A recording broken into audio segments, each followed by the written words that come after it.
नमस्कार दोस्तों, आज बात करेंगे आपसे कुंभ राशि के बारे में कि कैसा रहेगा दिसंबर 2024 कुंभ वालों के लिए।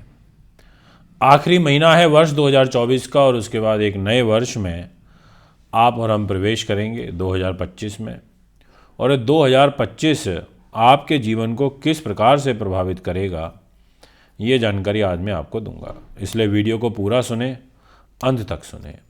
और हाँ, कुंभ राशि के अंदर एक राजयोग भी बना हुआ है और उस राजयोग को बोलते हैं शश नाम का महापुरुष राजयोग। इसके अलावा देवगुरु बृहस्पति भी केंद्र में है, चतुर्थ भाव में, और शुक्र ग्रह लाभ स्थान में बैठे हुए हैं और लाभ से स्विच कर जाएंगे खर्च के घर में 12वें भाव में, यानी कि शुक्र तो खर्च के घर में चले जाएंगे। तो इनका रिजल्ट फिर दूसरे प्रकार का होगा। कुछ वो क्या होगा वो भी मैं आपसे डिस्कस करूंगा। यदि आप अपना 2025 का हस्तलिखित वार्षिक राशिफल बनवाना चाहते हैं तो उसके लिए भी आप हमें संपर्क कर सकते हैं। पूरा का पूरा 12 महीनों का जो लेखा जोखा है वो आपको लिख करके दिया जाएगा। आपको ये बताया जाएगा कि आखिर 12 महीनों की जो ग्रह गति है उसमें क्या आपके साथ में घटनाएं घटित होंगी, सीमित ऑर्डर लिए जाते हैं। इसके अलावा आपके लिए कैरियर के घर में पहले 15 दिनों तक सूर्य ग्रह का गोचर रहेगा। इधर आपको दिखाई दे रहा होगा जहां 8 नंबर लिखा हुआ है, ये कैरियर का घर होता है। सूर्य ने कहा मैं इस घर में बैठ गया, क्योंकि इसको दशम स्थान बोला जाता है। ये सरकार से भी जुड़ा हुआ होता है और सूर्य सरकार का कारक होता है।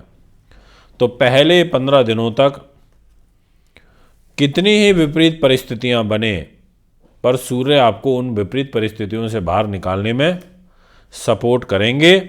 ये मैं आपको 100% कह देना चाहता हूं, क्योंकि सूर्य 10th हाउस में बैठे हैं, यही इनका कारक स्थान होता है। इस घर में कारक के रूप में इनको बल प्राप्त होता है। साथ ही 10th हाउस में वृश्चिक राशि में अगर आप बड़े पदों पर आसीन हो, फिर भी मैं आपसे ये कहूंगा कि अभी आपको थोड़ा संभल के चलना है।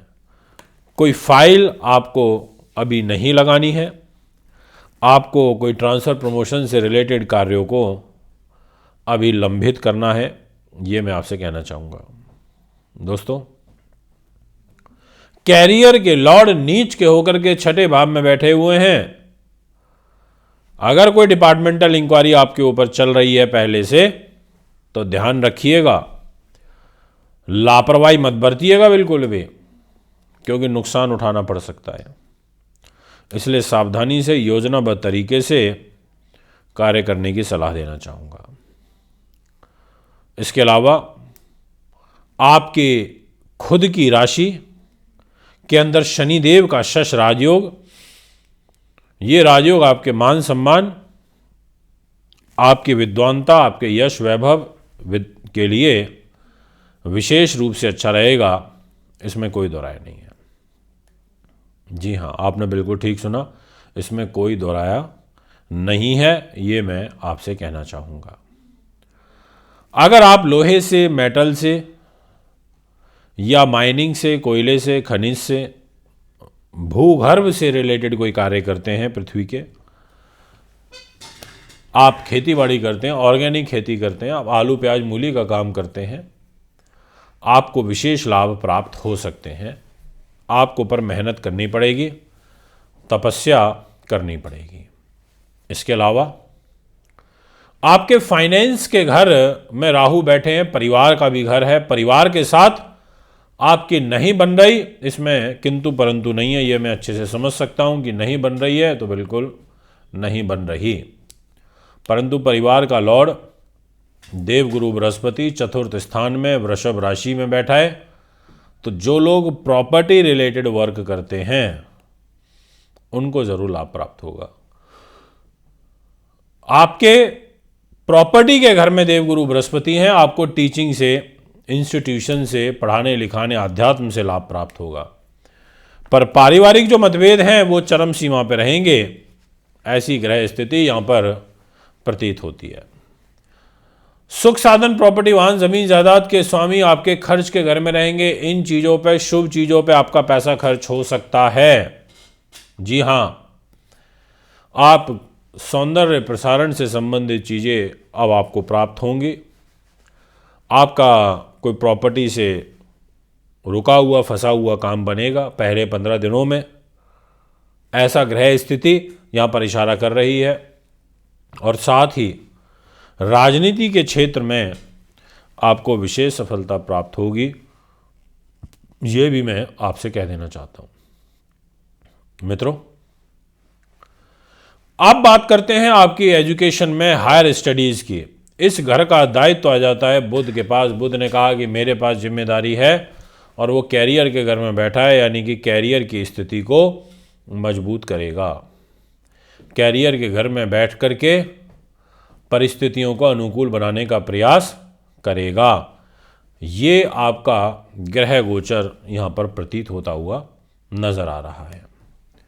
इसके अलावा आपसे मैं ये स्पष्ट रूप से कहना चाहूँगा, बात को बहुत ध्यान से समझिएगा, कि दाम्पत्य जीवन के स्वामी सूर्य ग्रह कर्म भाव पर बैठे हैं, तो मैरिज लाइफ के पॉइंट ऑफ व्यू से जो आपकी ग्रह स्थिति रहेगी वो यहाँ पर मिली जुली सी रहेगी। कोई बहुत अच्छी नहीं, कोई बहुत बुरी नहीं है, क्योंकि आपके सप्तम भाव के दोनों तरफ मंगल और केतु का एक पाप कर्तरी दोष बना हुआ है, और ये दोष अच्छा नहीं होता। इस दोष में दिक्कत, तकलीफ, परेशानी बनती है।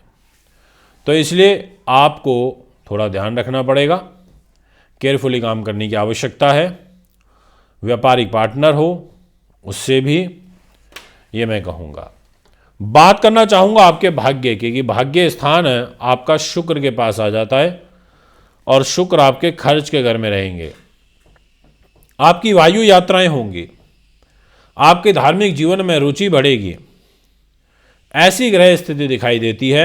इसके अलावा आपके छोटे भाई बहन, मित्रगण, सगे संबंधी, आपका गला, इसकी जो लॉर्डशिप है वो मंगल देव के पास है, और वो नीच के होकर रोग, चोट, शत्रु बाधा, पुलिस केस मुकदमे के घर में। इसका मतलब मंगल आपके लिए अच्छे नहीं है।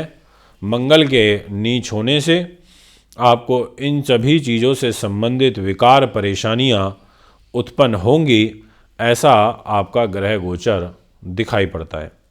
इसलिए आप ध्यान रखिएगा, नीच मंगल का प्रभाव है, छठे भाव पर रहेगा। ऐसी स्थिति में थोड़ा केयरफुली कार्य करने की ज़रूरत है। बात करना चाहूँगा आपसे अष्टम भाव की, कि अगर घर में किसी को बड़ी क्रॉनिक डिजीज़ चल रही है तो थोड़ा ध्यान रखिएगा। कुल मिलाकर के ये महीना आपके लिए मिला जुला सा दिखाई पड़ता है। ये है आपका ग्रह गोचर। अगर आप भी कुंडली बनवाना, दिखवाना, पूजा पाठ, रत्न, रुद्राक्ष लेना चाहते हैं तो संपर्क कर सकते हैं। नमस्कार।